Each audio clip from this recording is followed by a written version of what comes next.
Thank you. मेरो चाहिँ एउटा जन्मस्थानबाट अहिलेको चाहिँ 2022 सालको फागुन 21 गते भएको चुनावमा स्वतन्त्र एउटा त्रिभुज चिन्ह, एउटा मत चिन्ह ल्याएर चाहिँ म्याग्दीमा होमिनु भएका, नेपालले चिनेका म्याग्सेसे अब चाहिँ पुरस्कारका विजेता, अहिलेको चाहिँ त्यो कबाडीमा चाहिँ गइसकेको एउटा वीरगञ्ज कृषि औजार चाहिँ कारखानालाई आफ्नो आत्मकथा बेचेर जुन हिसाबले चाहिँ यहाँले चाहिँ योगदान गर्नुभयो, वा चाहिँ नागीमा चाहिँ भएका चाहिँ इन्टरनेटका कुरा, यहाँभन्दा पहिला म्याग्दीलाई फ्री वाइफाई चाहिँ घोषणा गर्ने यहाँका चाहिँ एउटा योजना, सायद त्यो सफल भएको छैन तर होला कुनै दिन, तर एउटा यहाँको उद्देश्य थियो, यहाँको योजना थियो। कतिपय चाहिँ अब सरकारी कुराले भएनन् होला।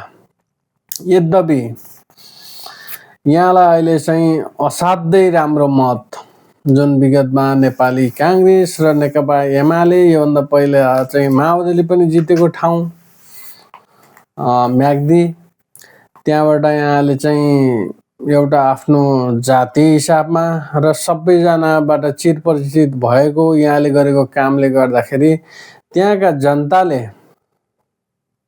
त्यहाँका स्थानीय आमा बुवा दाजुभाइ दिदीबहिनी सबैले यहाँको चाहिँ त्रिभुज चित्र होइन, महावीर पुन, वैज्ञानिक महावीर पुन, यो असाध्यै सरल सादागी जीवन बिताउने मान्छे, यसले भ्रष्टाचार गर्दैन र पूर्व शिक्षा मन्त्री हुँदा पनि यहाँले चाहिँ जुन योजना गर्नुभएको थियो, यहाँले चाहिँ सदनमा पुऱ्याएको कुराहरू पारित भएन भन्नुभयो।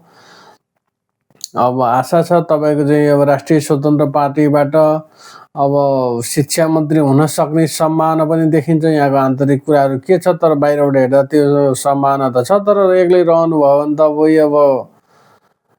एक्लै रहेर चाहिँ मात्र त्यो सम्भव त नहोला। तर यद्यपि यहाँले चाहिँ जुन अब चाहिँ 5 वर्षभित्र केही न केही गर्नुहुन्छ भन्ने आशा छ। अब तपाईँ एउटा संसदीय दलको नेता, सांसद भइसक्नु भएको छ, यहाँ चाहिँ कानुन बनाउने चाहिँ ठाउँमा पुग्नु भएको छ, म्याग्दीले जनताले पुर्याउनु भएको छ। त्यसैले यहाँले आगामी दिनमा राम्रोसँग काम गर्नु होला। तपाईँलाई चाहिँ 22,850 मतले विजय गराइदिनु भएको छ म्याग्दीले जनताहरू, त्यहाँलाई चाहिँ असाध्यै धन्यवाद छ।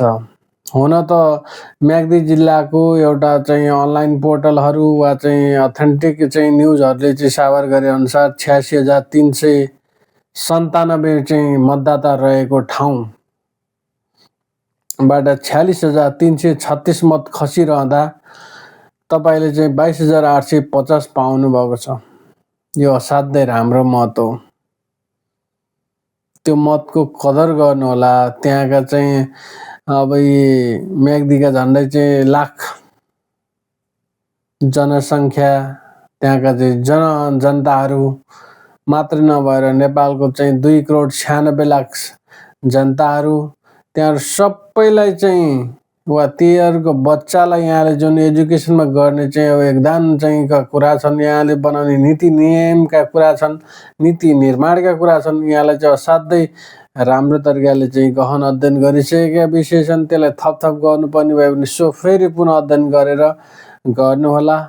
आगामी दिनमा चाहिँ यहाँहरूले चाहिँ गरेको काम, यहाँ त अलरेडी एउटा हिस्ट्रीमा चाहिँ नाम लेखिसक्नु भएको छ। आफ्नो चाहिँ सबै चाहिँ जीवनै समाजको लागि दिइसक्नु भएको मानिनु भएको छ र चाहिँ यहाँ आगामी दिन पनि राम्रोसँग चाहिँ यहाँले चाहिँ समाजकै लागि गर्नुहुनेछ भन्ने चाहिँ यहाँको चाहिँ प्रिभियस लाइफले देखाइसकेको छ। यद्यपि यहाँको चाहिँ 5 वर्ष कार्यकाल सफल रहोस्, अग्रिम शुभकामना छ।